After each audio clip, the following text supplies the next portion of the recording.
While scrolling here dito sa Google Play Store, meron kasi akong hinahanap na i-download. So, nakita ko itong si Masaya Cash. Gusto ko naman maging masaya dito sa loan app na ito. This is loan app, guys, na under po siya kay Snap Cash Lending Incorporated, which is SEC registered. Nasa active list po siya sa SEC website, which is sabi niya dito, nagpapautang daw siya ng up to 10,000 pesos. Sabi niya dito, flexible amount daw, no hidden fees. And bagong loan app pala siya, guys, kasi this February 2025 lang po siya na-release at nagkaroon din ng update. So, bago siya. Considered as bago kasi this year 2025 lang. And nakikita nyo naman dito yan kasi meron siyang mababang ratings and meron siyang kakaunting reviews kasi bago nga po siya. Pero meron na siyang 10,000 downloads. Well, dahil bago tong loan app na ito, sa mga hindi pa nakapag-try dito, wag nyo muna siyang itry, guys. So, let me do the first thing muna. Ako muna yung magta-try dito, no? Para kahit pa paano, makita nyo yung application process niya. And kung okay ba siya, utangan, legit ba to? If ever kung gusto niyo siya, then go nyo. Pero ngayon, kapag mga first time pa, kapag mga bagong loan up po na ganito, hindi lang natin siya sinisilip or nire-review, kundi ako mismo, gusto ko siyang ma-experience, gusto kong mag-loan dito. Well, in-install ko po yung app. So, here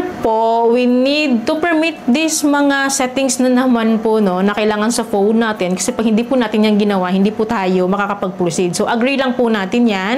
Then, right after po, we need to provide our mobile phone number and then magsasend sila sa atin ng verification code. Of course, enter lang po natin ito and then next tayo. And then may mga magpo-pop up na naman dyan ng mga permission na naman daw. So, allow lang po natin yung mga yan, ano. So, next tayo. Which is here po, I need to set my password, my 6 digital password here. So, number lang yung i-input natin dito. Like 6-digit number lang. Pero kahit pare-parehas yung number na ilalagay nyo dito, weak yung security niya, guys. Kasi magpo-proceed pa rin siya. So, kapag mga ganong mga features, no, na mga weak yung mga password or security is hindi natin sure. Kaya nga, di ba, sinisilip natin. Anyways, right after that one is the basic information na po. So, under ng basic information, we need to provide our marital status, education, email, address, complete address, address type, Facebook. Ito na naman tayo sa Facebook. Yung mga naka-asterisk sign po kasi is required po tayong mag-provide dito. Kasi kapag hindi po tayo mag-provide is hindi po siya magpo-proceed. Pero, kung ayaw nyo naman ibigay yung inyong Facebook, you can put it none na lang or anything. Kailangan siya ma-fill upan. So, dito sa baba, may mga optional details po na hindi naman natin kailangan i-provide kasi optional nga, di ba? Usually naman sa optional, hindi talaga ako nagpo-provide. So, kapag na-fill upan na po natin yung basic information here, so, proceed lang tayo sa next step, which is itong emergency contact na po or mga character references po. Tatlo po yung hinihingi nila at kailangan ng cooperation ng ating phone book list po. Doon po nila kukunin yung contact information or contact number po ng mga references po na nilalagay po natin dito. So, kapag po na-provide po natin lahat yan, next lang po tayo, which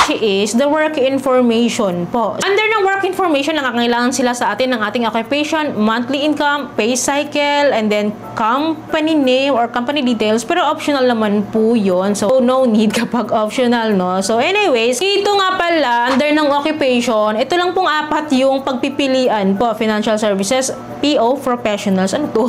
Ano tong PO na to? So, private company employee or government employee. Walang pagpipilian ng unemployed, student, housewife, or self-employed, or other choices po. Ito lang pong apat. But anyways, pili lang tayo kahit ano dyan. Kasi wala namang choices eh. After po natin ma-provide yung work information po na kailangan nila, so, proceed tayo sa next step, which is our identity information na po. So, this includes our ID details po. So, ito nga po pala yung mga IDs po na nire-require po nila. So, lima lang po yung pwede nating pagpipilian dito. So, limited lang siya sa 5 IDs. SSS card, UMID, passport, driver's license, PhilSys ID, or national ID. So, at least may national ID, no? Kahit pa paano. Anyways, after po natin makapagpili ng ID, pipicturean po natin yung ating ID, front of our ID, at selfie po natin, nahawak po natin yung ating ID. And then, of course, after that, fill upan po natin yung ID details like our ID number, name, kasi hindi siya auto-fill up. Well, next po is the payment method na. So, may mga partner bank siya dito na limited din. So, ang e-wallet lang po na inallow niya is wala iba kundi sa GCash. So, click lang natin yan, GCash.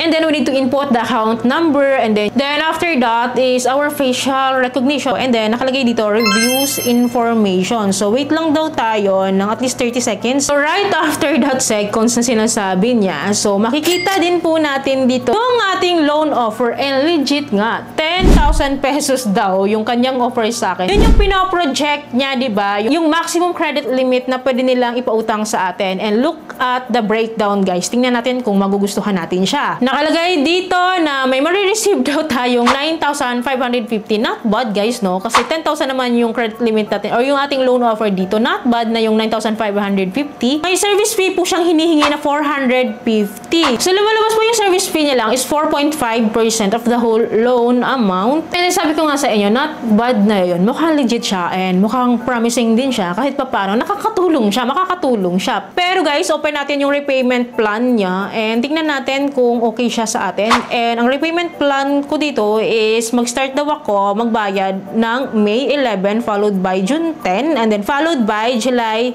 10. So, monthly, 3 months to pay siya. So, ang sarap, no? Ang sarap sa eyes ng ganito, yung ating offer na installment term or installment plan. Kasi kahit paano, magaan lang siya. Well, mukhang promising siya, guys. Mukha siyang legit. And, of course, kapag ganito, hindi lang natin sinisilip o nire-review, susubukan natin. Susubukan kung mag-apply dito or mag-loan dito. Well, dito po sa baba, we need to input na naman yung disbursement method. Click lang natin to add account. And then, di ba nga, nag-fill up ako kanina ng aking payment method, which is si GCash po yung pinili ko. Kaya si GCash po yung lumitaw dito. And then after that, decidido naman na ako na i-loan ito. Kinili ko po yung agree and continue. And then submit successfully na. Medyo kinakabahan naman ako sa mga pag ganito kasi na-try ko nga kaya instant loan, di ba, na 10,000 din yung loan offer niya pero ang na-receive ko na lang is napakaliit at napakalaki ng interest rate. Anyways, wait lang natin tong si Masaya Cash kung masaya ba talaga siya. Ang nakalagay dito sa dashboard niya is processing siya. So, let's see. So, refresh lang tayo ng refresh dyan. Malalaman naman po natin agad kung tayo po ay ma-offeran dito or ma-aprubahan tayo dito. So, in-exit ko yung app muna, no? Para makapagpahinga-hinga naman sa kaka-refresh. So, right away, binalikan ko po yung aking Masaya Cash loan app. Sana nga, maging masaya ako dito.